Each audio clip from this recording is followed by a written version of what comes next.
Bonjour, bonjour à tous. Il faut se repentir. Le temps est passé, il faut se repentir. Nous sommes menacés de mort. Nous sommes menacés également d'accidents dans le feu. Il faut se repentir urgent. Voici la parole du Seigneur Jésus. Prenez cette parole en considération, mes amis. Le Seigneur Jésus est contre nous. Il le dit à Isabelle. Voici ce que j'ai contre cette femme. Elle séduit mes serviteurs pour qu'ils se livrent à l'impudicité et mangent et viennent sacrifier aux idoles. Et nous, on fait plus que Isabelle. Non seulement on initie les gens à la sorcellerie, on les appelle aux impuretés, vous voyez, on tue également. Vous voyez, comme cette église de Pergame qui avait tué le témoin de Nazareth, Antipas. Vous voyez, il y a des meurtres au milieu de nous. Il y a des impuretés au milieu de nous. Il y a des impurités au milieu de nous. Il y a la sorcellerie au milieu de nous.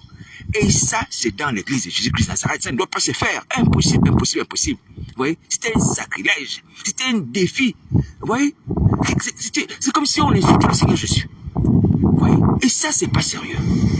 Donc, c'est pour ça que je vous dis ce matin, il faut vous repentir. Urgemment. Voici la parole de Jésus-Christ de Nazareth. Urgemment. On ne touche pas à l'œuvre de Christ comme ça. Et il faut être appelé. Il faut avoir le Saint-Esprit. Il faut être purifié. Et il est fidèle de nous pardonner et nous purifier de l'iniquité. Arrêtez, arrêtez. Hein? Il faut délivrer des esprits malins pour sortir des ténèbres. Vous voyez? Il faut habiter par le Saint-Esprit. Il faut être, ô l'Éternel, appelé de Nazareth pour pouvoir servir. Il faut arrêter les défis Jésus. Il faut arrêter ça. Il faut arrêter ça. On n'est rien. On n'est même pas une poussière. On n'est rien. Une ombre qui s'émeut vainement. C'est ce que nous sommes. Donc, allez vous repentir. Allez vous repentir. C'est pas la peine de faire la grasse matinée ou de chercher à aller en week-end. Hein, pour les gens qui sont en France, qui ne travaillent pas aujourd'hui. C'est pas la peine. Il faut se repentir. Urgemment. Urgemment. Urgemment. Est-ce que vous entendez? Donc, voici la parole de Nazareth. Je vais aborder avec vous quelques points importants. Quelques points importants qui me sont venus à l'esprit.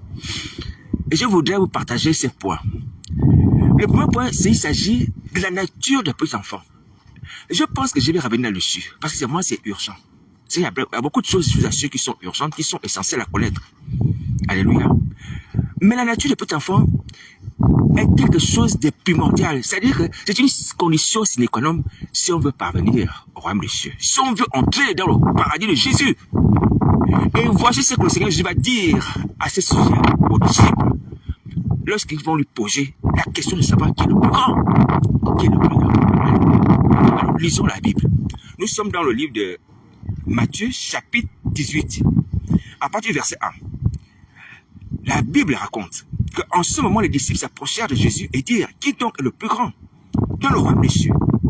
Jésus ayant appelé un petit enfant, il le plaça au milieu d'eux et dit, je vous dis, en vérité, si vous ne vous convertissez et si vous ne devenez comme des petits enfants, vous n'entrerez pas dans le royaume des cieux. Est-ce que vous entendez? Vous voyez, c'est clair. Les disciples avaient posé la question de savoir qui est le plus grand royaume des cieux. Qui est le plus grand? Est-ce le plus âgé? Est-ce le plus intelligent? Jésus-Christ Nazareth va prendre le petit enfant. Un petit enfant, il va le placer au milieu des disciples. Il va dire, si vous ne convertissez pas, et si vous ne devenez pas comme les petits enfants, vous n'entrerez point dans le royaume des cieux. Est-ce que vous entendez? Donc, il faut se convertir et devenir comme des petits enfants. Donc, j'aimerais insister sur le fait de devenir comme des petits enfants. La conversion, c'est de s'accepter Christ comme maître et Seigneur de sa vie. Alléluia. Mais j'aimerais insister surtout sur la nature des petits enfants qui fait suite à la conversion, qui va de pair. Est-ce que vous voyez, avec la conversion? La nature des petits enfants nous manque. Nous manque aujourd'hui. Peut-être nous savons comment nous convertir. Accepter Christ comme maître et sauveur de nos vies. C'est-à-dire faire l'appel du salut. Dire, Seigneur Jésus, fais de moi un enfant de Dieu. Je t'accepte comme maître et sauveur de ma vie. Des choses comme ça. Et puis on s'est fait baptiser. À peu près. Ça, c'est la formalité. Mais il faut la nature des petits enfants. Petit enfant. Est-ce que vous voyez? Pour entrer dans le royaume des cieux, il faut devenir comme un petit enfant. Et ça nous manque. Nous avons ce problème-là aujourd'hui. Les ossements de sécher Ézéchiel ont ce problème. Parce que les ossements de sécher Ézéchiel se comportent comme des savants. Comme des connaisseurs. Vous voyez? Comme des gens instruits. Personne ne veut être humble. Personne ne veut s'abaisser. Personne ne veut obéir. Parce qu'aujourd'hui, étant ce que je suis, un homme méconnu, quoique connu, bien entendu, un homme de rien, quoique important aux yeux de Dieu, Je vous prêche à la repentance. Aux hommes de Dieu qui ont les églises, à travers le monde entier, qui sont connus, qui ont les noms, hein, qui ont les ministères, qui remplissent ces stades. Apparemment, vous méprisez cela. Pour ce qui me concerne, je vous assure que moi aussi, je dois faire des efforts pour devenir encore comme un petit enfant. Mais simplement par rapport à notre attitude. Elle dénote que nous sommes au diapason, nous sommes tout le contraire de ce que Dieu attend de nous. C'est-à-dire devenir comme petits enfants, c'est-à-dire devenir accepter d'obéir, sans nous laisser emporter par des faux raisonnements, soi-disant parce que nous avons la théologie, ou parce que nous avons le peuple, ou parce que nous avons les fidèles, ou parce que nous avons l'expérience du ministère. Oui. C'est la nature des petits enfants qu'il nous faut. Nous devons être humbles. Nous devons être obéissants si nous voulons entrer dans le ciel. Est-ce que vous entendez? Non seulement un petit enfant humble, un petit enfant obéissant, on lui dit va à la douche. Il va à la douche. Parfois, il peut le signer. Hein? Généralement. Mais quand il sait que l'eau est bien dosée, elle n'est pas trop chaude et bien, il se trouve à l'aise, l'enfant, dans la baignoire, par exemple. Des choses comme ça.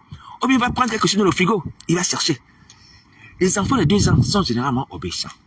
Obéissants, voyez. Et c'est ce que nous ne sommes pas.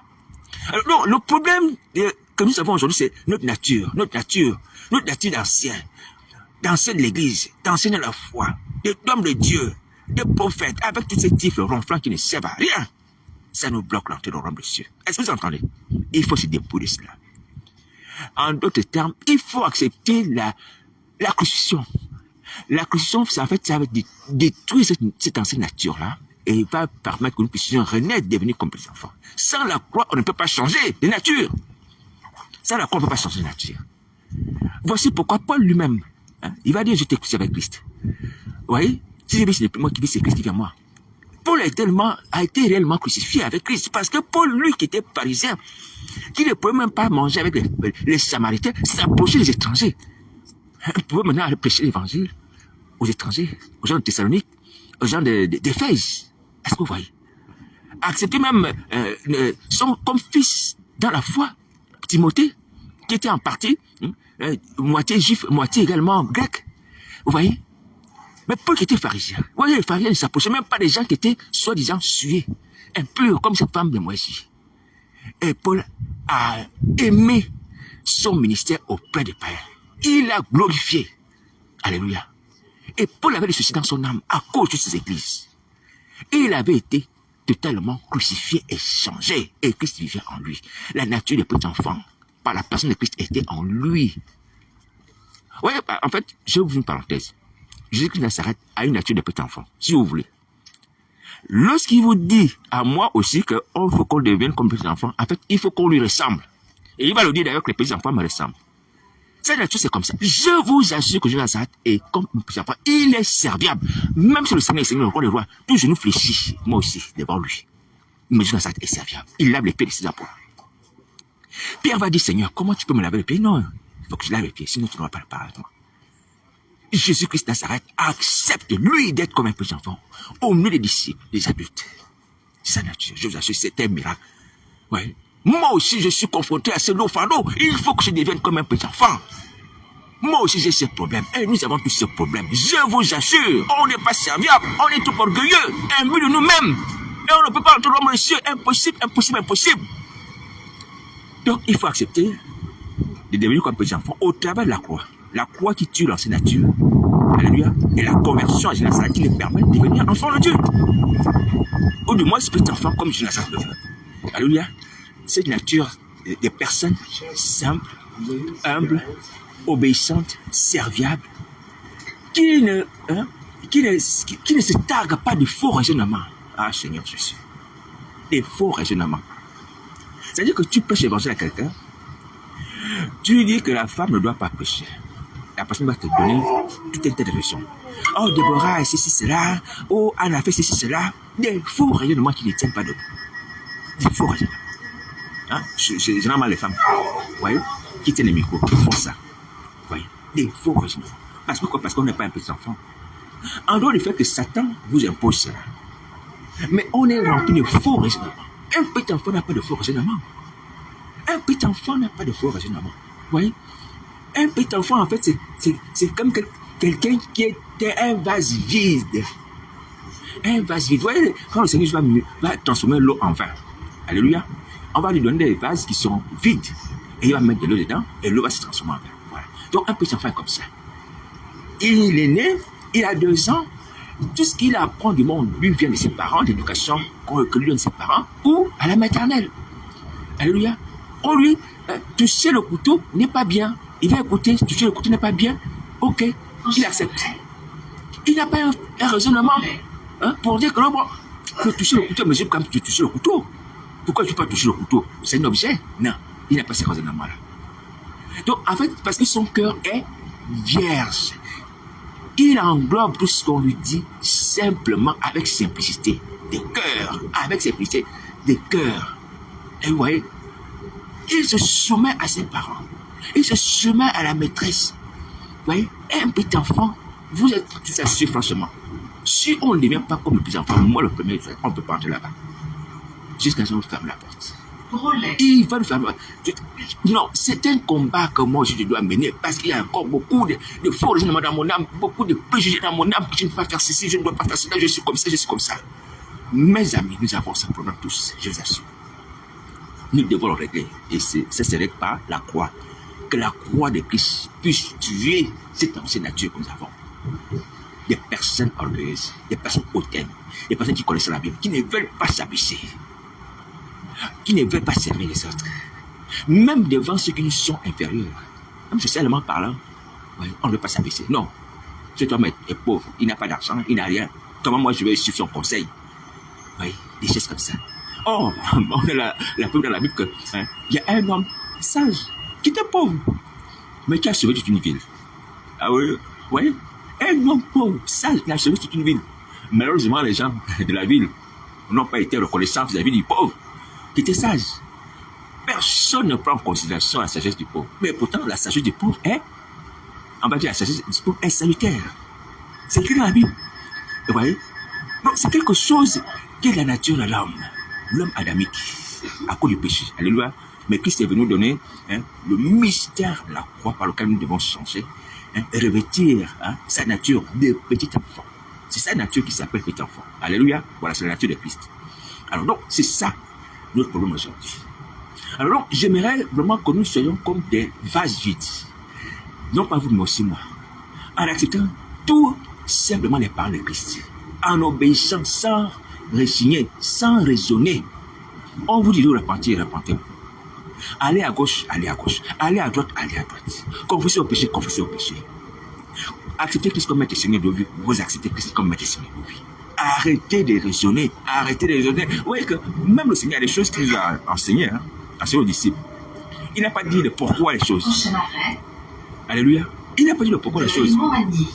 Il va dire, par exemple, bon, si le soleil, par la bouche de Paul, dans le Saint-Esprit, le soleil ne se couche pas sur votre colère. Si vous mettez en colère, ne péchez pas, mais que le soleil ne se couche pas sur votre colère, par exemple. Paul n'a pas expliqué pourquoi. Pourquoi est-ce qu'on ne doit pas laisser le soleil se coucher sur notre colère? Alléluia. Mais, par la grâce du Saint-Esprit, aujourd'hui, nous enseignons, on se rend compte qu'en fait, si le soleil se couche sur notre colère, et qu'on dorme avec la colère, on ouvre une porte à Satan, le diable. Vous voyez, le pourquoi nous est donné par la suite. Mais lorsqu'on obéit d'abord, on dit, la Bible dit qu'il ne pas se coucher avec la colère. Alléluia. Le soleil doit faire coucher sur ma colère. Donc, je dois éviter la colère avant de dormir. Je confesse mes péchés, les gens à qui j'ai fait du mal, ou qui m'ont fait du mal. Je demande pardon à Dieu. Alléluia. Sans d'abord comprendre le pourquoi. C'est ça un petit enfant. Il ne demande pas le pourquoi. Il obéit d'abord. Et le pourquoi nous est réservé. Parce que si on se couche à la colère, on donne accès au diable qui vient la nuit. Il utilise la colère pour nous faire du tort, du mal. Et nous donner même, dans le sommeil, le couteau pour faire du mal à la personne contre laquelle on est en colère. C'est par expérience, mes amis. Moi aussi, c'est comme vous, je sais ces choses. Tu t'es fâché avec quelqu'un, tu dors avec la colère. Satan va t'amener un couteau dans le sommeil. Te donner ce couteau-là pour pouvoir enfoncer la personne contre laquelle tu es en colère, dans ton sommeil. Si tu ne comprends pas bien, tu vas te rendre compte que si tu ne comprends pas bien, tu vas te dire que bon, c'est peut-être c'est toi-même. Non, c'est le diable. On a donné accès au diable. Et si tu n'annules pas ça, tu vas te lever le matin et puis tu auras envie de poignarder cette personne. Donc le diable se servait de la colère qu'on a gardée dans le cœur, on s'est endormi avec ça. Lui qui observe, qui est pire, c'est son métier. son métier. Oui, c'est ce qu'il fait. Les gens vont travailler, hein, ou faire enseigner, ou faire la peinture. Lui, son métier, c'est d'espionner les gens. Toute sa vie, espionner, faire les informations, chercher les occasions, hein, les chutes, hein, les péchés. Voilà, j'ai utilisé cette porte. Il espionne, il tourne. Il rentre. Ouais. Alors donc, c'est une parenthèse utile. Il faut devenir comme des petits enfants. Donc, je viens parler aux hommes de Dieu, aux pasteurs, aux gens qui sont plus âgés que moi, l'âge physique, et qui ont plus d'expérience dans le ministère, qui sont connus. Répondez-vous, abaissez-vous. Et s'il y a besoin, compréhension, contactez-moi. Soyons comme les petits enfants. Moi aussi. Je vous assure, c'est à cette condition-là qu'on va voir, monsieur, jusqu'à Zalodi. Si on ne devient pas tous un petit obéissant, nous soumettons les uns des autres, comme les petits enfants, personne n'ira au paradis, personne. Est-ce que vous entendez? Donc, ce n'est pas la peine de dire que moi, je suis évêque, je suis archevêque, je suis pasteur, je suis apôtre, j'ai tel nombre d'églises dans le monde. Je suis renommé, je ne peux pas quitter le pied avec toi. Je vous assure, si on raisonne comme ça, on raisonne exactement comme les pharisiens. Ouais, Nicodème autrefois. Alléluia. Et Nicodème avec l'ancienne nature ne peut pas entrer au ciel. Heureusement que Nicodème a échangé. Parce qu'on va retrouver Nicodème, hein, alors la question du Seigneur Jésus. Alléluia. Ça veut dire qu'il avait changé. Alors donc, je vous invite à faire ça. C'est un travail urgent et qu'il faut noter. Il faut adopter la nature de petit enfant. Vous pouvez encore creuser là-dessus pour encore méditer là-dessus. Alléluia. Voilà, c'est une pensée qui me met à l'esprit. Je vous assure que tout ce qui est condition pour entrer au royaume de Dieu, il faut les mettre en pratique. Alléluia. Je pense que j'avais mis quelques informations comme ça, de ce type dans un document. Hein, les conditions pour entrer au royaume de Dieu. Alléluia. Il y a plusieurs conditions. Devenir comme petits enfants. Il y a aussi le fait que tu ne tueras pas, tu ne commettras pour l'adultère, tout ça, avant que tu tombes dans le pauvre. Hein, c'est ce que le Seigneur Jésus a dit dans nos jeunes hommes riches. Alléluia. Il y a beaucoup de conditions comme ça. Hein? Le fait d'aider les malheureux, les gens qui sont dans la rue, les gens qui sont malades dans les prisons. Ouais. Toutes ces choses-là font partie des conditions pour entrer dans le Dieu. Mais ce matin, je voudrais insister vraiment sur la nature d'enfant de Dieu. Alléluia. Voilà, ça c'est le premier point que je voudrais partager avec vous et je voudrais que nous puissions vraiment réaliser et mettre en pratique. Parce qu'aujourd'hui, tous ensemble, moi le premier, on va dire qu'on connaît la Bible. Hein? Hier soir, j'ai discuté à mon petit frère, je disais que moi j'étais en temps dans le christianisme. Les choses, ça ne se dit pas.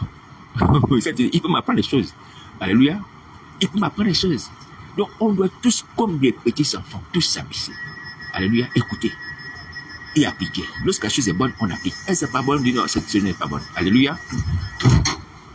Ça, c'est le premier point. Je voulais partager avec vous. Le deuxième point, c'est le fait d'appliquer la Bible sans raisonnement.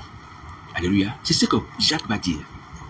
Il faut appliquer la Bible sans avoir de faux raisonnements. Le problème, c'est qu'on est tué avec des faux raisonnements. On ne voit pas la gloire de Dieu à cause des faux raisonnements. Est-ce que vous entendez? En fait, ça rejoint même la nature des petits enfants. Mais, étant des personnes déjà enseignées, alléluia, sur ce que le Seigneur nous a recommandé, ou sur les exemples pratiques, vous voyez, lorsqu'on applique même ces exemples, on a des raisonnements dans nos cœurs. Le Seigneur Jésus a dit, à mon nom, hein, vous chassez les démons, par exemple. Ben, tu vois quelqu'un qui est possédé. Puis bon, Seigneur Jésus a dit en ton nom, je chasse les démons en ton nom. Mais la personne va la dire, c'est quel type de démon? C'est un démon familier, c'est un démon des eaux, c'est un démon des airs, c'est un démon, tu ne sais pas quel nom. On va passer par beaucoup de raisonnements. Vous chassez les démons, vous chassez les démons, vous chassez les démons. Un point, un trait. Vous voyez, pas de faux raisonnements. Vous voyez, la femme qui avait l'esprit de Python, qui a été délivrée par Paul, qui crie après Paul, hein, et Silas. Ces hommes sont les vrais apôtres, sont les vrais serviteurs de Dieu. Écoutez-les, écoutez-les. Est-ce qu'ils savent? Ils pouvaient savoir cela par le Saint-Esprit. C'est vrai qu'ils prennent le temps d'interroger le Seigneur, le Saint-Esprit. C'est l'esprit Python. Mais les gens n'étaient pas de connaître d'abord la nature de ces démons-là. Ouais, le Dieu c'était de faire taire cet esprit. Alléluia. Et Paul a ordonné à ces démons de quitter cette femme. Aussitôt, je t'ordonne de quitter d'elle. L'esprit est parti. Et ils ont compris, certainement, plus tard, que cet esprit était un esprit de Python qui permettait à cette femme de pouvoir faire la divination. Bon, elle était esclave, donc on l'utilisait au travers de cet esprit-là, et il s'est mettre à gagner l'argent au travers de ces démons. Donc voici l'histoire qu'ils ont connue cette femme, dans la suite. Mais l'urgence, c'était que, jusqu'à ce que chasser le démon, et ces démons, en train de me perturber, on le chasse au nom de Jésus. Alléluia. Donc, appliquons les Saintes Écritures sans raisonnement. Appliquons-les, appliquons-les, appliquons-les, appliquons-les. Alléluia. Je vous assure qu'on fera la gloire de Dieu. Vous voyez, ça rejoint ce que j'ai dit tout à l'heure. C'est-à-dire que lorsqu'on n'a pas la nature l'enfant de Dieu, on est manipulé par les frères. On est manipulé par beaucoup de choses. Mais lorsqu'on a la nature d'enfant de Dieu, on applique la Bible telle qu'elle. Voici pourquoi une fois, je ne sais pas si vous avez suivi, je vous ai dit qu'il y a quelqu'un qui m'a posé la question. Il m'a dit, pourquoi les chrétiens ne ressemblent pas à Jésus? Il me pose la question, pourquoi les chrétiens ne ressemblent pas à Jésus? C'est vrai que cette question m'avait touché. Il m'a dit, mais oui, mais quand on voit Jésus, Jésus, il est bon, Jésus, il est malade, Jésus pardonne, il se tient, il bénit. Mais pourquoi vous les chrétiens, vous parlez de Jésus dans l'évangélisation, péché, vous disputez les brochures, mais vous ne ressemblez pas à Jésus? Cette question m'a touché. Vous voyez? Pourquoi on ne ressemble pas à Jésus? Mais parce qu'on ne veut pas devenir comme les petits enfants. Ça rejoint la nature du petit enfant. Parce que lorsqu'on voit comment Jésus a parlé, vous voyez, on imite Jésus comme un petit enfant. On ressemble à Jésus. Quand on voit comment Jésus a guéri, on imite Jésus, sans raisonner, on est comme un petit enfant, on ressemble à Jésus. Vous voyez. Mais c'est parce qu'on est habitué de faux raisonnements. On est habitué à ce que nous pensons, ce que nous voulons. Voici pourquoi on ne ressemble pas à Jésus. On n'applique pas la Bible telle qu'elle. Même écrite dans certaines parties, bien entendu, où les choses doivent être copiées, imitées de façon littérale. On ne le fait même pas. On veut toujours raisonner, on veut toujours réfléchir. Et les choses, certes, il faut presser. Mais les choses aussi, on n'a pas besoin de presser. Aimez vos ennemis. Bénissez ceux qui vous haïssent. Est-ce qu'on a besoin de raisonner? Est-ce qu'on a besoin de... Oh, mes ennemis, c'est moi ceux qui aiment mon sommeil. Non, même si tu vas dans son sommeil à ta tête, sont tes ennemis. Il faut les bénir. Il faut les bénir. On bénit les repas, on bénit les ennemis, on bénit même la maison.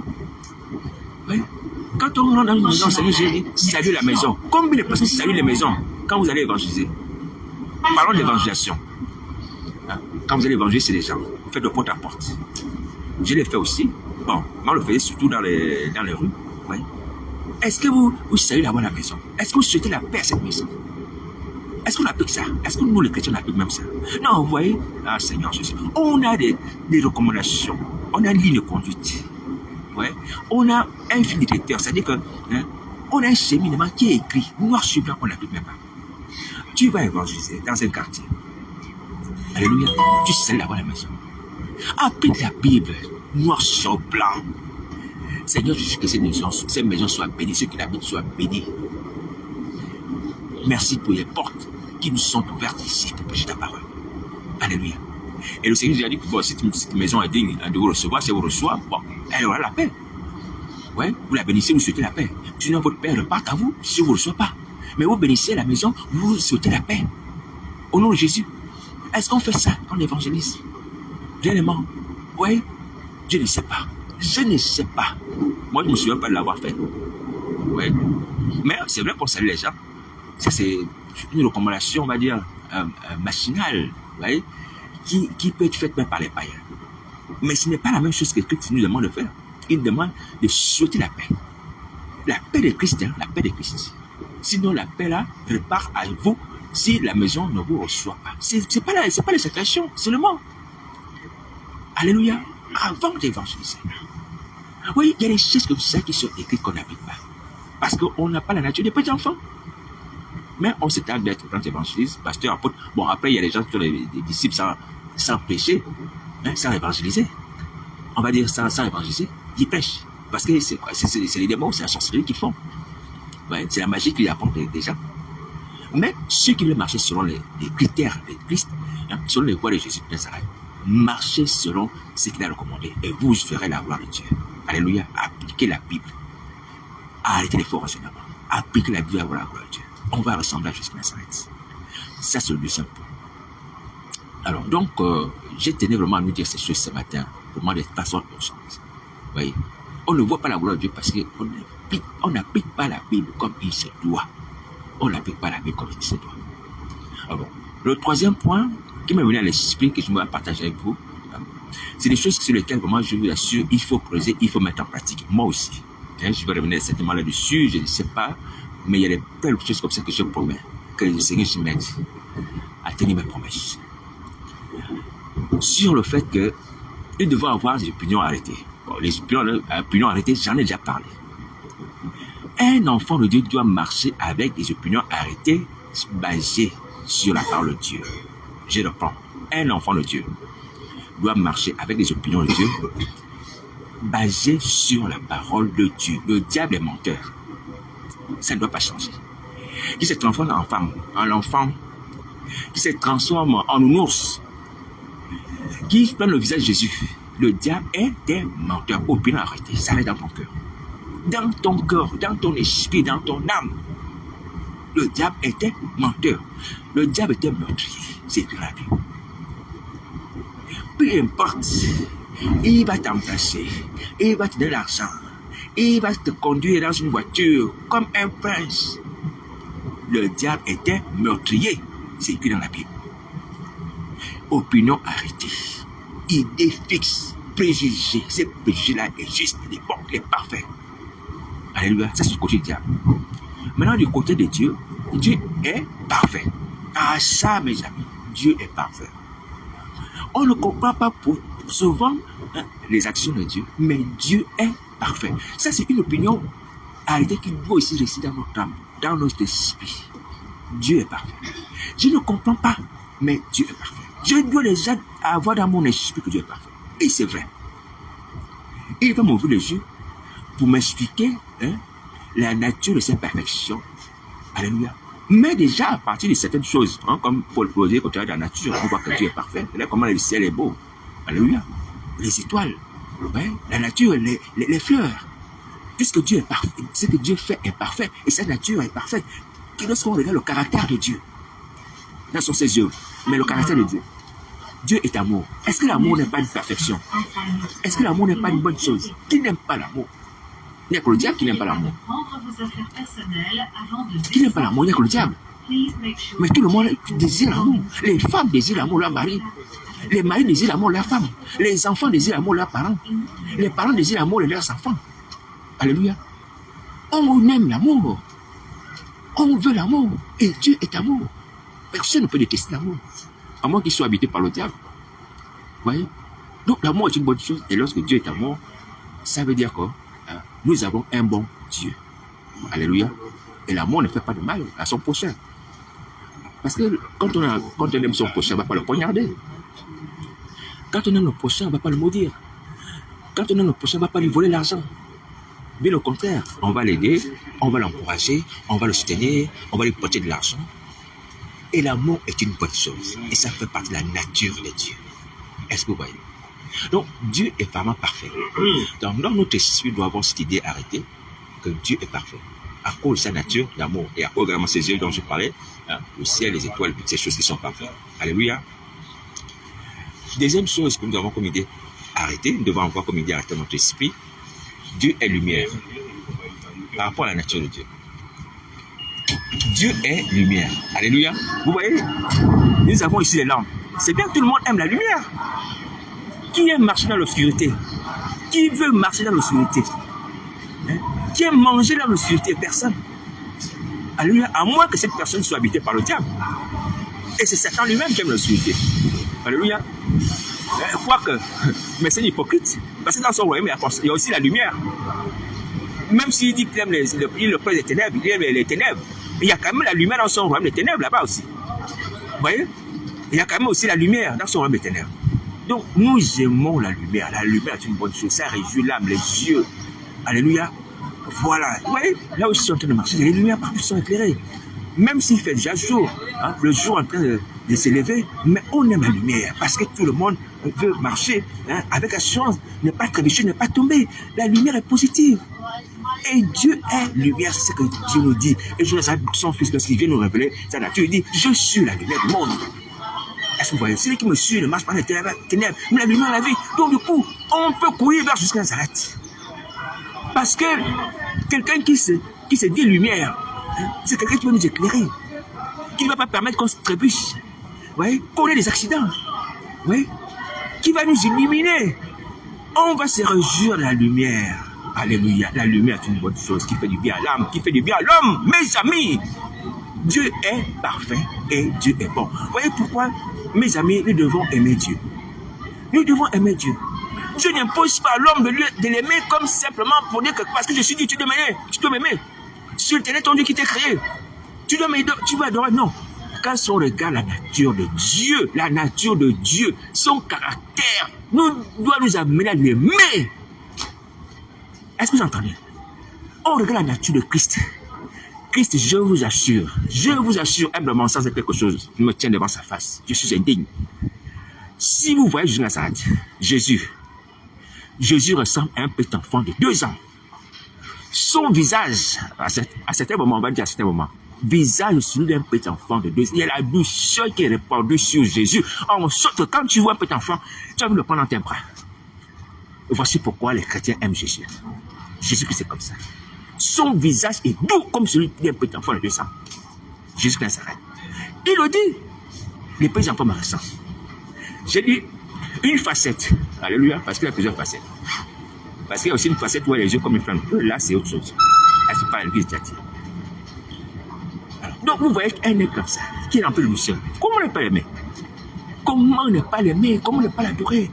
Comment ne pas embrasser ses pieds comme cette femme pécheresse?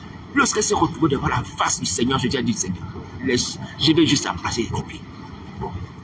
Il est digne d'adoration. Parce que sa personne reflète l'amour. Alléluia. La douceur, la joie. Son regard est doux. Ah, Seigneur Jésus. Un regard plein de douceur. Tu veux regarder les yeux de Jésus, tu peux rester là pendant des heures à regarder ses yeux. À contempler ses yeux. Pendant des heures, on va dire des jours.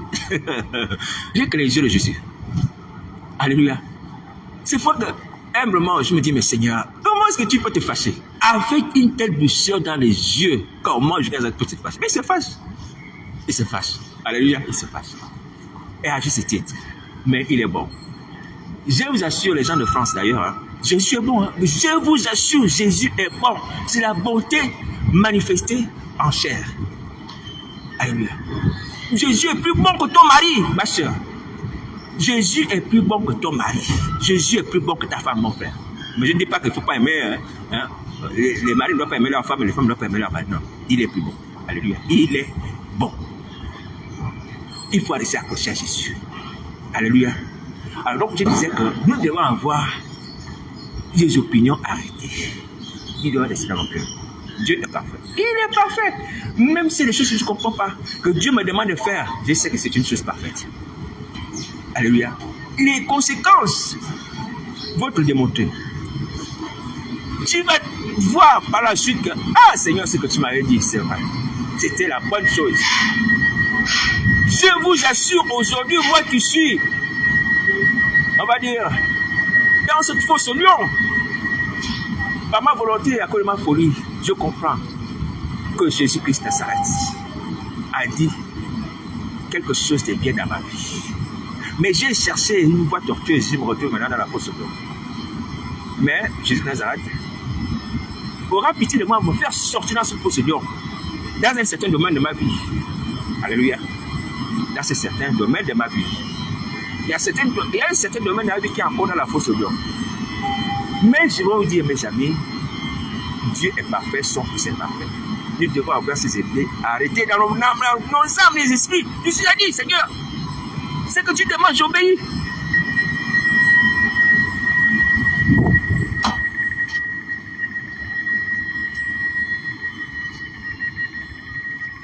Il faut avoir ces idées arrêtées. Il faut les avoir, je vous assure. Obéissez. Obéissez.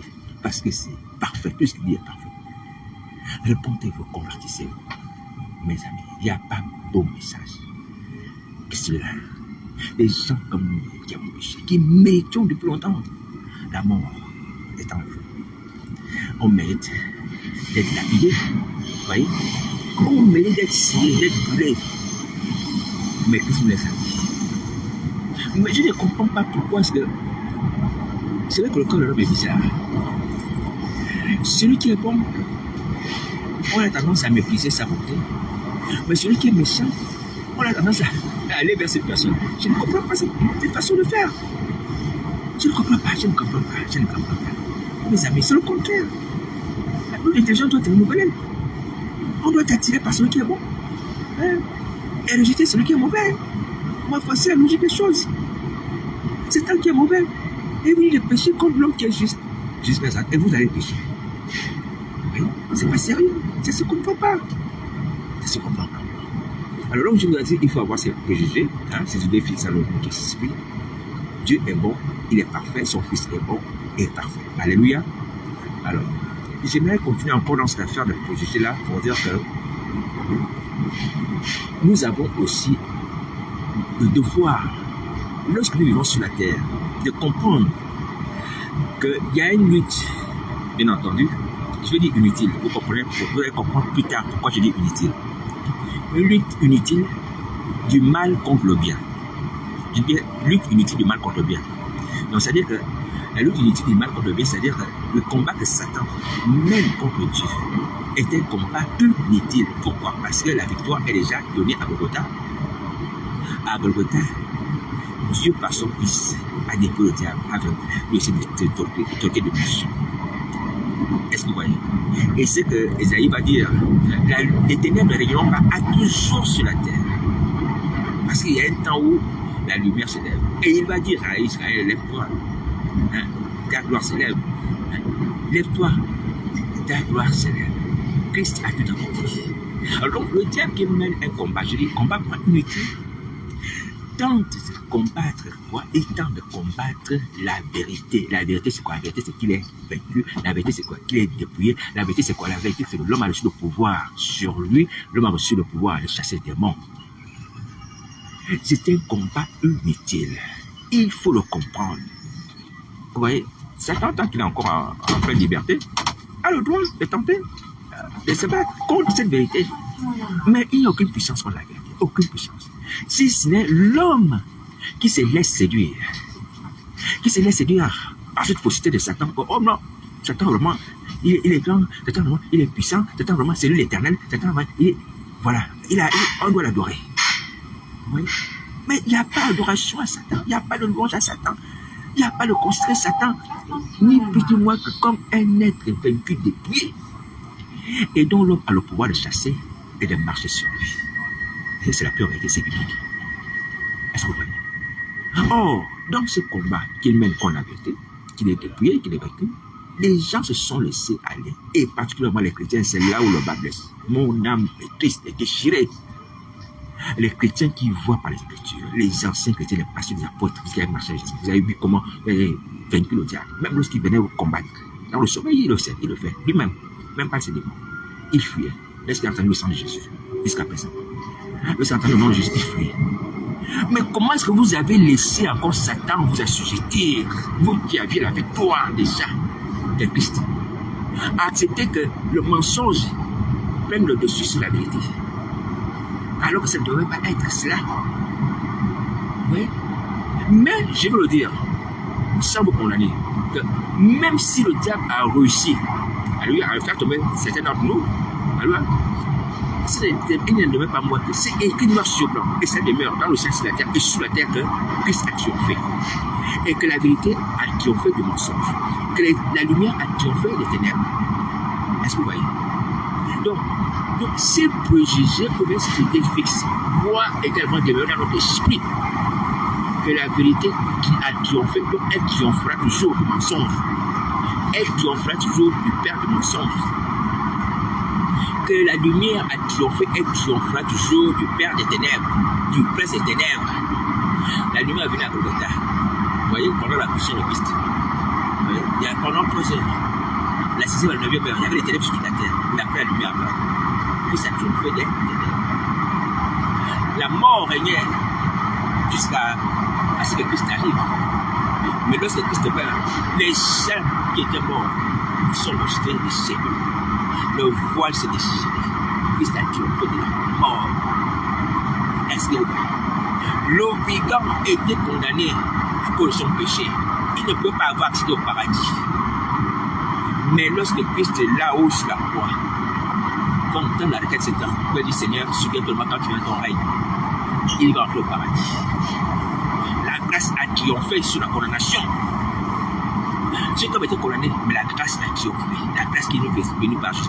La loi de Moïse qui était appliquée, la justice, alléluia, a été, on va dire, a été effacée à cause de la grâce. Ouais, donc Christ a triomphé. Donc nous avons la grâce d'entrer au paradis. Nous avons la victoire sur la mort. Nous avons la victoire sur le diable. Ces choses-là doivent rester en nous comme des opinions arrêtées, des idées fixes quand je marche. Et Satan, c'est pour ça, devant moi, je sais que Satan est un être vaincu, dépouillé. Et tant qu'enfant de Dieu, j'ai le pouvoir sur lui, ces démons. Au nom de Jésus. À cause de Jésus. Ces choses-là doivent rester dans nos âmes, dans nos esprits, ancrés, liés, serrés. Est-ce que vous voyez? Donc, voici pourquoi je vous dis, mes amis et mes frères et sœurs, humblement, les hommes de Dieu, ceux qui sont tombés, quand vous allez revenir à Jonas, marchez avec des opinions arrêtées. J'en ai déjà parlé. J'en parlerai encore. Quand vous dormez ou pas, Satan va venir dans ton sommeil, dans ton âme. Tu dois avoir l'opinion arrêtée que j'ai le pouvoir sur le diable. Il va venir me tenter. Il va venir m'attaquer. Il va venir m'agresser, mais j'ai le pouvoir sur lui à cause de Jésus qui m'a donné le pouvoir sur les serpents et les scorpions. Sur toute la puissance du diable. Tu dors avec ça, tu réveilles avec ça la nuit, le jour. Tu as la victoire sur le diable. C'est un combat inutile. On médite la Bible. On médite sur tout, on peut expliquer tout. Même l'homme avant la création. Les gens qui expliquent les choses comme ça. Oui, ils peuvent expliquer tout sur Dieu. Mais ils n'ont pas ces vérités essentielles ancrées dans leurs âmes. Parce que aujourd'hui, ce n'est pas le connaître la Bible. La création, avant l'homme, ou après l'homme. Ce qui est important, c'est que, est-ce que tu as la victoire sur le diable? Est-ce que tu as la victoire sur le péché? Est-ce que tu as la victoire sur la mort? Est-ce que ces choses sont scellées dans ton âme, dans ton esprit, nuit et jour? Si ces choses sont scellées dans ton âme, dans nuit et jour, c'est bien. Toutes les autres connaissances que tu peux avoir là ne sont que des choses supplémentaires. Alléluia. Qui sont utiles, certes. Mais ce qui est utile, c'est que tu as la victoire sur le péché, la mort et le diable, et tu as ça ancré dans ton esprit. Tu es sauvé. Tu es sauvé. J'ai la victoire sur le péché. Parce que si je confesse le péché, c'est que Jésus me pardonne, plus vite mes iniquités. 1 Jean 1,9, j'ai cette parole dans mon âme, dans mon esprit, j'ai la serre. Nuit et jour. Disons si Satan manipule mon âme, allez, on me fait souiller, on va les briser, les puretés, c'est pas grave. Mais j'ai 1 Jean 9 dans mon esprit, 1 Jean 1,9 dans mon esprit, dans mon âme. Et j'ai pris au travers de cela, j'ai appris que cela, j'ai la victoire. Et je me souviens du brigand qui est monté. Alléluia. Voilà. Le diable m'a attaqué. J'ai déclaré, ils n'ont aucun puissant là. La parole de témoignage. Ils n'ont pas aimé la vie qu'à la mort. J'ai ça dans mon âme. J'ai ça dans mon âme que la mort a été vaincue. Ô mort, où est ton aiguillon, comme dit Paul. Ô mort, où est ton aiguillon. Quiconque vit et croit en moi, c'est comme le dit Jésus-Christ. Il ne mourra jamais. Donc du coup, dans mon sommeil, humblement, sans être quelque chose, si quelqu'un vient avec un fusil nocturne, me tire un fusil nocturne, boum, je tombe. Sans me glorifier, il m'est arrivé de subir des coups de fusil nocturne, un coup de fusil, un coup de fusil. Je ne me glorifie pas, mais je dis les choses telles qu'elles sont pour nous tous. Je me suis réveillé, alors j'ai prié, j'ai annulé ça, je ne suis pas mort. Mon âme s'est été frappée d'un coup de fusil nocturne. Je suis tombé dans le sommeil, mais grâce au Seigneur, je me suis réveillé. Donc je rends témoignage de la puissance de Christ et sa parole.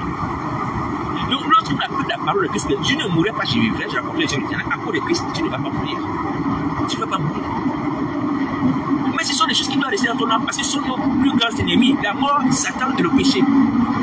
Donc, les paroles de Dieu qui donnent la protection pour la victoire contre Satan, la mort, le péché, doivent être dans nos âmes comme des opinions arrêtées, des choses qu'on repasse, qu'on n'oublie pas la nuit, le jour. Tu manges, tu sais que c'est dans ton âme. Tu dors, tu sais que c'est dans ton âme. Tu marches, tu sais que c'est dans ton âme. Mais on va avoir une multitude de paroles à gauche, à droite, c'est bien. On va essayer les versets bibliques, c'est bien. Mais on n'a pas les soucis. Les paroles qui nous permettent de contrecarrer la mort, le péché, Satan, le diable, ne sont pas là. Oui. Et il faut une stratégie. Ah, mes amis, frères et sœurs, ça c'est quelque chose. Vous voyez?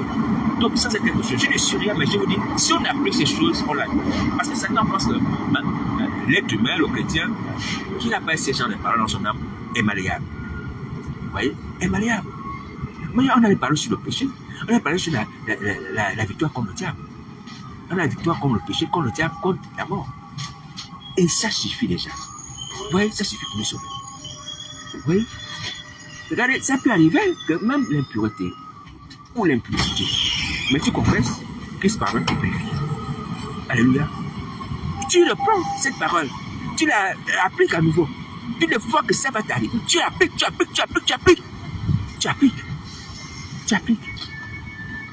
Christ ne t'a pas dit qu'il faut confesser les péchés 6 fois. C'est arrivé. Ton âme a été manipulée, oui, ça arrive. Tu appliques la parole. Tu auras la délivrance, tu auras le pardon, tu auras la purification. Les anciens chrétiens, on n'a pas fait ça, on a laissé des choses. Je ne suis pas meilleur, hein. Je ne suis pas meilleur. Après, je me suis dit, et je me dis encore, je me dis, est-ce qu'on a fait les bons enseignements aux chrétiens? Vous, les pasteurs, hein, les apôtres, vous qui avez le ministère, est-ce que vous avez enseigné aux enfants de Dieu sur la nature des rêves, des mauvais rêves, des choses comme ça? Est-ce que vous avez fait des enseignements comme ça? C'est vrai que moi aussi, à un moment, j'ai fait le suivi dans une structure, vous voyez, chrétienne. Mais il n'y a pas de sujets comme ça. On apprend beaucoup de choses sur Nicodème, sur machin. On n'apprend rien sur la nature des rêves, sur comment compter les mauvais rêves. Lorsqu'on se réveille, on n'apprend pas les choses comme ça. Ce sont des choses pratiques, ce sont des choses qui nous ont tués. Mais pourquoi vous ne mettez pas ça dans les enseignements à l'église? Pourquoi vous ne mettez pas ça dans les enseignements à l'église? Il faut mettre ces enseignements. Hein? Je l'ai dit à certaines personnes que, oui, le problème de beaucoup d'entre nous, c'est qu'on a négligé cet aspect des choses. Oh, c'est ça les rêves qui nous ont tués, qui nous ont amenés à faire des faux mariages, des mauvais mariages. Hein? Tu dis, tu te maries avec personne, tu dis, bon, c'est un rêve. Et puis c'est une bonne chose, un mariage. Oh, oui. La paf, quelques temps après, tu te maries. L'enchantement t'a eu. J'ai une amie, il y a longtemps, elle était en Italie, on s'est retrouvés, mariés. Ah, Seigneur Jésus. Il m'a dit, Frère Daniel, je l'avais invité, on allait souvent à l'église à l'Assemblée de Dieu, là où j'habitais. J'ai fait un rêve bizarre où j'ai trompé ma femme. Et puis quelques temps après, j'ai trompé. J'ai dit, voilà. Hein? Tu as fait un rêve où tu trompais ta femme et tu l'as trompé finalement, oui. J'ai dit, voilà. C'est mon ami, hein. Un gars ivoirien. J'ai dit, voilà. Tu n'as pas vu le rêve. Oui. Parce que quoi? Parce qu'on n'a pas appris ça à l'église. Les enchantements, les attaques des âmes se réalisent toujours si on ne détruit pas ça. On n'apprend pas ça. On n'apprend pas ça. On n'apprend pas ça. Quels enseignements vous faites à vos fidèles? Quels enseignements? Vous savez pourquoi les gens, les maris, les nuits sont liés là? Ils viennent à l'église, on enseigne tout, mais sauf sur les choses essentielles. Sur les rêves, sur les âmes. Hein? On n'enseigne pas ça. Mais maintenant, vous voyez, quand vous rentrez dans les sociétés secrètes là, on enseigne les choses sur les âmes, non? Parce qu'eux, ils sont spirituels, hein? Hein? Sur le pouvoir de la pensée. Voilà. Des choses comme ça. Vous apprenez ça là-bas, n'est-ce pas?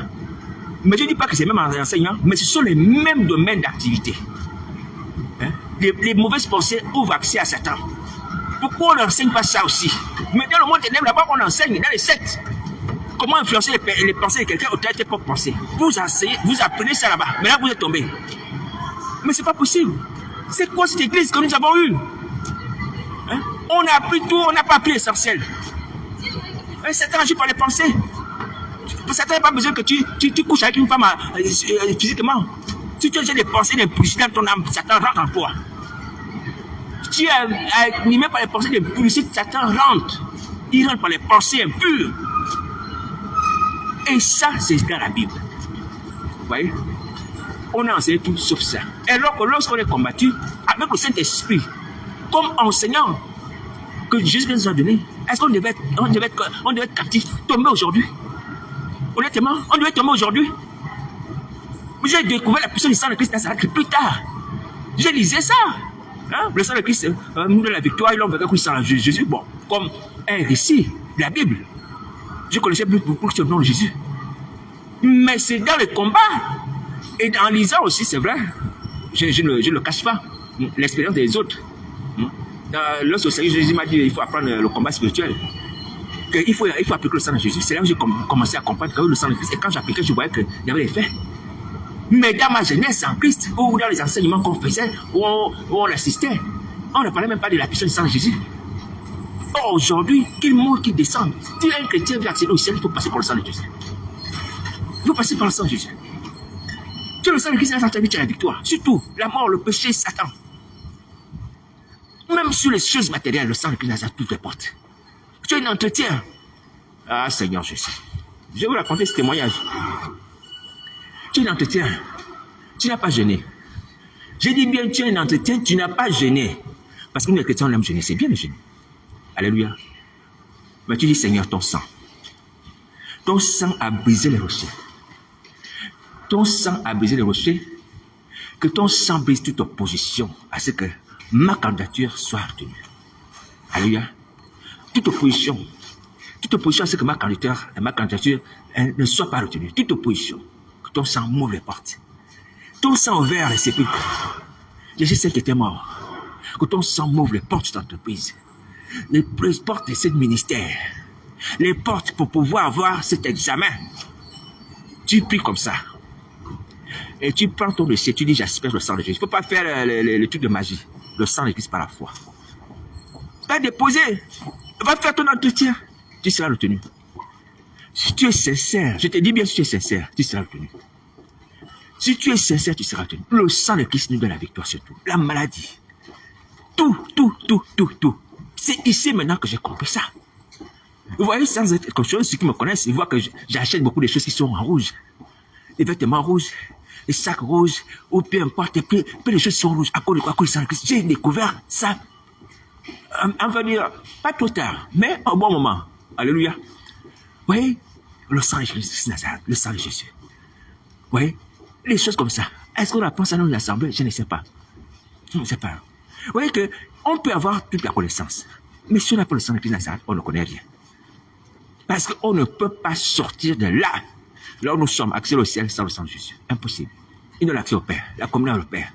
Le pardon des péchés, la purification pour la victoire sur le diable, la mort, tout. Le succès sur la terre, comme je disais tout à l'heure, examen ou travail ou mariage. Tu es bloqué par le célibat, sorcellerie, hein, des villages, la magie qui t'empêche de te marier. Le sang de Christ va débloquer ton mariage. Le sang de Jésus agit, mes amis. Le sang de Jésus agit. Est-ce que vous voyez? Alors, je viens vous dire, mes amis, honnêtement, connaissant ces choses maintenant, les voyant aussi, sans être quelque chose, mais si vous voyez combien le diable m'attaque, hein, je le dis à vous, sans être quelque chose, et vous voyez bien comment Jésus Nazareth réagit au travers de son sang. Donc, vous êtes sans excuse. Si vous continuez à combattre Jésus, à mépriser sa grâce, vous êtes sans excuse. Et c'est juste ce qui va vous supprimer. Il va vous supprimer. C'est pas possible. Vous voyez? On vit dans le mensonge. On essaie de mensonge alors qu'on voit la vérité. Satan n'est pas Dieu, mais on va quand même. Les gens vont quand même l'invoquer, éternel. Satan qui tombe à terre au nom de Jésus, on va quand même l'invoquer, éternel. Mais c'est pas possible. Pourquoi on peut consciemment croire au mensonge? Pourquoi? Christ a donné la vie. Christ donne le pardon des péchés. Tu refuses. On te dit l'état de feu va te brûler, va te faire mal, souffrir. Tu vas pleurer toute ta vie. Pour l'instant, tu ne fais pas cas. Il y a un problème. Est-ce qu'on a encore la raison? Je ne sais pas. Mais je vous assure, si vous êtes endormi, réveillez-vous. Parce que le réveil dans les temps de feu, il sera plus que brutal. Parce que ces choses, peut-être vous écoutez comme quelqu'un qui dort. On a entendu lui parler. Ou bien vous avez un monsieur qui est dormi sur son canapé, tout ça, il a laissé la télé en train de fonctionner. Vous voyez? Parfois, il a vu comme ça. Donc, c'est une émission de télé qui passe, et toi, tu es en train de dormir, et tu l'écoutes par exemple dans le sommeil. Ouais. Et quand tu te réveilles, tu dis, ah oui, la télé est allumée. J'espère que ça ne va pas vous arriver. J'espère. Donc, réveillez-vous au nom de Jésus. Réveillez-vous. Allez vous repentir. Sauvez vos vies. Soyez du côté de la vérité. Soyez du côté de la Bible. Soyez du côté des choses qui sont vraies. Du côté de Dieu, appliquez ce qui est vrai. Satan combat la vérité, mais il est vaincu. C'est un combat inutile. Démontrez-le toujours en lui montrant, en lui plaçant, en lui plaquant le sang de Jésus. Il va fuir. Il peut revenir, on le plaque le sang de Jésus. Hein? Comme un décret. Alléluia. L'ange de Saint-Martin qui veut tuer les enfants d'Israël, hein, les premiers-nés. Est-ce qu'il a vu le sang, l'agneau? Il n'a pas pu entrer. Comme un décret. Il dit non, là on ne touche pas. Intouchable. Vous voyez, ces choses-là qui étaient annoncées, nous les vivons aujourd'hui. Et vous pouvez les vivre. Le sang de Christ a coulé pour tous les hommes, les pécheurs, les méchants. Hein? On va dire les bons, même les anges. on utilise le sang de Jésus. Appliquez le sang de Nazareth. Arrêtez de mettre Jésus en colère. Donc, je dis encore les gens, aujourd'hui, samedi, si vous sortez pour aller évangéliser, faire des disciples de Satan, au lieu de faire des disciples de Jésus, vous serez frappés. Parce qu'il sait qu'il y a des églises qui sortent le samedi pour aller évangéliser. Vous serez frappés. Vous connaissez la colère de Jésus. Donc, déjà, pas l'évangélisation, la repentance. La repentance au pied de Christ parce qu'on a péché. Vous voyez, on s'est essuyé, on a adoré un faux Dieu. Bon, il faut se repentir pour ça. Est-ce que vous entendez? Voilà, il faut se repentir, devenir enfant de Dieu, se convertir totalement, devenir enfant de Dieu. Se soumettre à Jésus Christ, s'arrête. Et offert, ne pas mépriser les gens, parce qu'ils n'ont pas d'argent, parce qu'ils n'ont pas de vues sur Internet, sur YouTube. Prenez en considération la parole de Christ. Bon, pour ce qui me concerne, je ne demande pas l'élévation, je ne demande pas les honneurs. Je vais dire simplement, prenez en considération la parole. Et s'il y a besoin d'aide, appelez-moi, on va prier, même en secret. Parce que l'église est Paris, voici la parole de Jésus Nazareth. Pour toi et tous tes collègues. Voilà. Appliquez la parole de Christ. Appliquez la parole comme les pays avant. Sur vos âmes, vous pouvez vous en sortir. Vous voyez? Dans la situation à laquelle vous assure, on croit un mensonge. On croit un mensonge.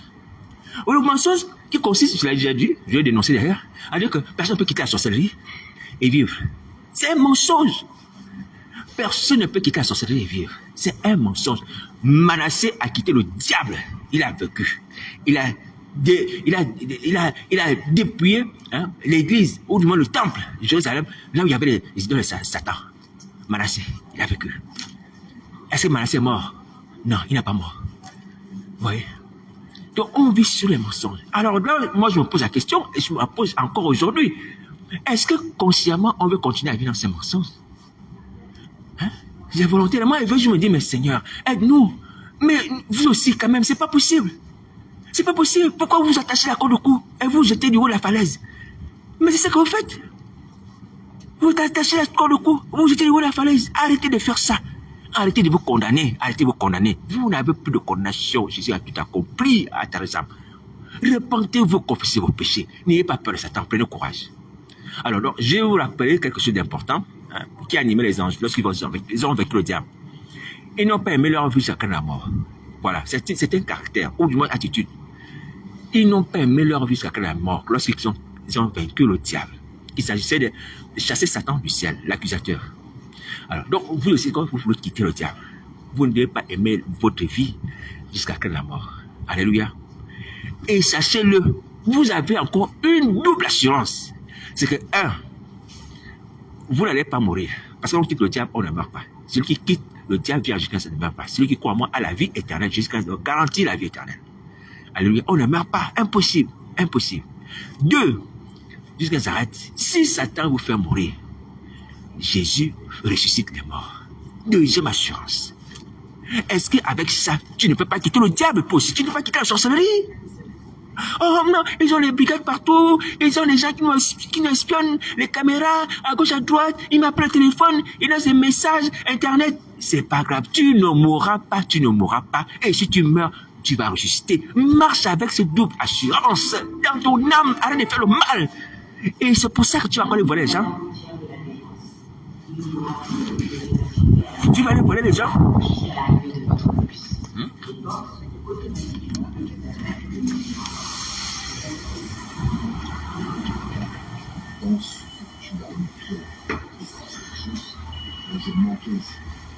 C'est pour ça que tu vas aller voler les gens. Hein? Parce que tu es effrayé. Satan a une armée secrète. Les gens invisibles. Ils te suivent en voiture ou je ne sais pas en moto et tout ça. Qui peuvent te tirer. Tu ne mourras pas, tu ne mourras pas. Un coup de fusil peut t'atteindre. Tu seras hospitalisé, c'est pas grave. Ah là là, tu vas sortir de là. Ne crains pas. Les anges n'ont pas craint. Et c'est ça la clé de ta victoire. Ne crains pas le diable, ne crains pas ses menaces, ne crains pas le torture, ne crains pas, même si te montre le feu, ne crains pas. Parce que Jésus Nazareth a dit, celui qui croit en moi a la vie éternelle. Et qui confie et croit en moi ne mourra jamais. Et il est la résurrection de la vie. Il a dit, Lazare sort, Lazare est sorti, tu sortiras, même si tu es mort, pour accomplir ta destinée sur la terre. Pasteur, apôtre, prends courage, quitte le diable. Bon, ça c'est l'avertissement de Jésus. Mais je vous préviens, Jésus Nazareth est colérique. Ah ben, pas colérique.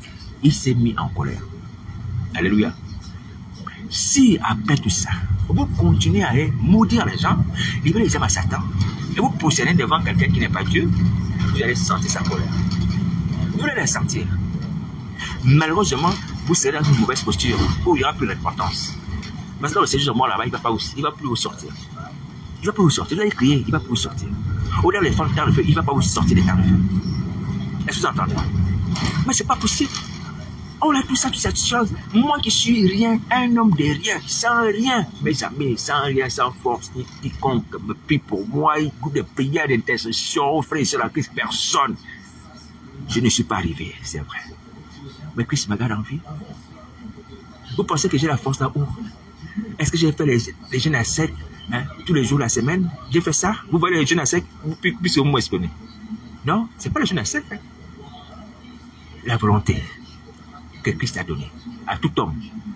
La volonté de quitter le diable ou le monde, la volonté de sauver sa vie. C'est ça le secret. La volonté. Tu as une volonté ferme de sauver ta vie. Tu n'as pas de force, tu n'as pas de puissance. Tu vois un monsieur même qui est spécialisé avec des perfusions, tout ça, il dit non, moi je refuse la mort à cause de Jésus. Parce que les gens qui refusent la mort les a fini par les avoir parce qu'ils n'ont pas Jésus. Mais toi, tu as Jésus, tu dis je refuse la mort. Je vous ai parlé du coup de fusil nocturne que j'avais eu, n'est-ce pas? Mais c'est à cause de Jésus. Si Jésus n'était pas dans ma vie, je serais mort. Le matin, on trouverait quelqu'un allongé sur la lit ou en train de pourrir. Ouais. Mais à cause de Jésus. J'ai dit je refuse la mort à cause de Jésus. Il sauvera mon âme.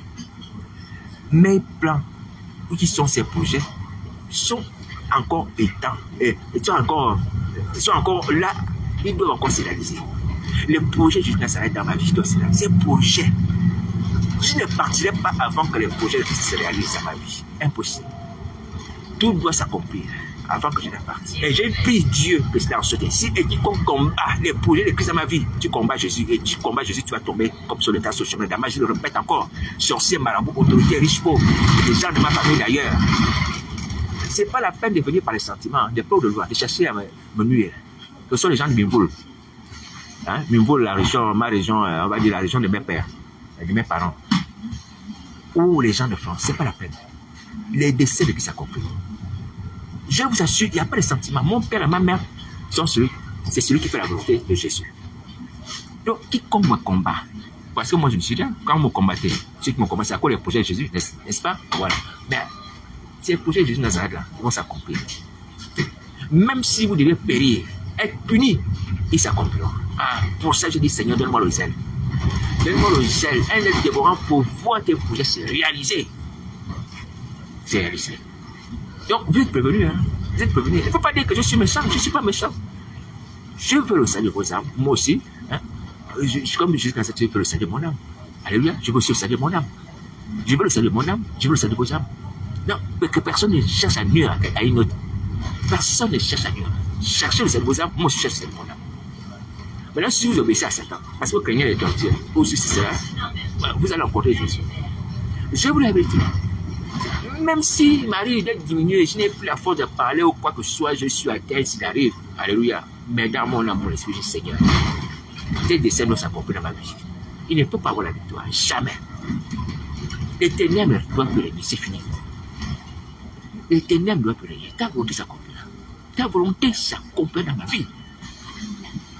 Donc, à tous ceux qui me combattent, les hommes ou les femmes, donc, répondez-vous chercher le salut de vos âmes. Alléluia. C'est un faux combat. Sans être quelque chose, je ne suis pas. Vous savez, sur la terre, actuellement, on a compris toute la volonté de Christ. Il n'y a pas que moi. Ce n'est pas pour me glorifier. Que tu sois pasteur, homme, peu importe. Vous, si tu es chrétien, tu fais la volonté de Christ. En plus, si Christ t'a envoyé comme témoin, pour annoncer la bonne nouvelle, vous voyez, tu as encore plus de la légitimité pour demeurer en vie, pour faire une nation des disciples. Et donc, ceux qui veulent te nuire, pour empêcher que tu parles, veulent empêcher le plan de Christ de se réaliser, de faire une nation des disciples, et là, c'est juste Nazareth qui vont rencontrer sur leur chemin, comme sur le chemin de Damas. Donc, ce n'est pas la peine. Donc, que Dieu vous bénisse, et surtout, n'écoutez pas le diable. N'écoutez pas le diable. Alléluia. Il a beaucoup d'astuces, il est malin et tout ça. Ne craignez pas, Dieu est avec nous. Alléluia. Quand vous savez que Dieu, une autre idée, que je voudrais que vous puissiez avoir dans votre esprit, moi aussi, Dieu est tout puissant, tout puissant. On connaît les stratégies, certaines stratégies de Satan le diable. Elles sont innombrables, peut-être. Elles sont incomptables peut-être. Mais Dieu est tout puissant. Le tout puissant est avec moi. C'est-à-dire que les choses de Satan, je ne peux même pas savoir. Toutes. Il y a certaines choses.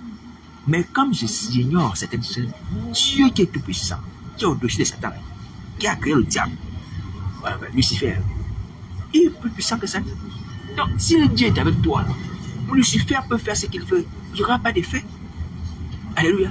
Il n'y aura pas d'effet parce que le Dieu tout-puissant est avec toi.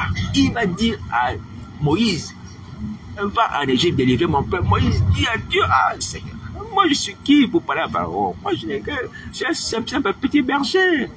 Il va, je serai avec toi. Il dit, va, je serai avec toi. C'est ça suffit simplement. La présence de Dieu. Il est avec toi. Alléluia. Alors quand Dieu est avec toi dans une mission, ça suffit pour accomplir la mission de Christ sur la terre. Alléluia. Nous tous d'ailleurs. Hein, c'est pas pour me mettre en avant. Alléluia. Tous nous avons une mission sur la terre. Parce que nous allons partir de ce monde. On a une nouvelle cité, un nouveau royaume. Donc avant de partir, on doit travailler pour le Seigneur sur la terre. Alléluia. Tous ensemble, tous. Les hommes comme les femmes. Même si les femmes n'ont pas été appelées ministères, les prophétesses, les pasteurs et tout ça, elles ont des rôles à jouer dans l'église du Seigneur. Alléluia. Voilà, tous nous avons cette mission. Parce qu'on va partir d'ici. Mais ici, c'est un champ. Un champ où on travaille d'abord comme des laboureurs.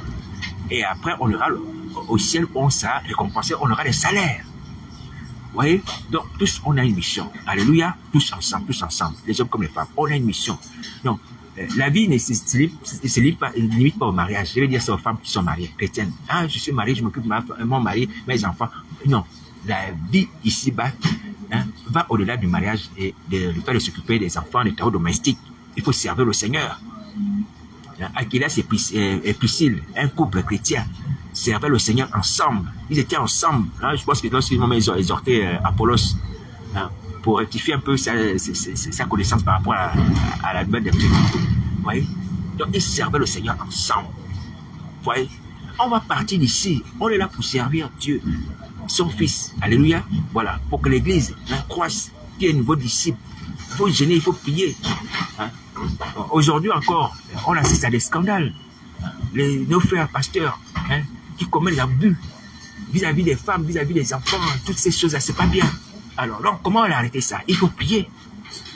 Ça, c'est un service que tu peux faire. Tu prends 2 ou 3 heures dans la journée, même si tu ne travailles pas, ma soeur, je parle aux femmes, tu es marié, tu ne travailles pas. Tu prends 2 heures, je vais prier, Seigneur, pour que les scandales s'arrêtent dans l'église. Je vais prier pour que les hommes de Dieu qui sont tombés se répandent. Tu prends 2 heures de prière par c'est un service. C'est pas forcé. Tu n'es pas établi à l'église, mais ce n'est pas un service. Dieu qui voit, il va te récompenser.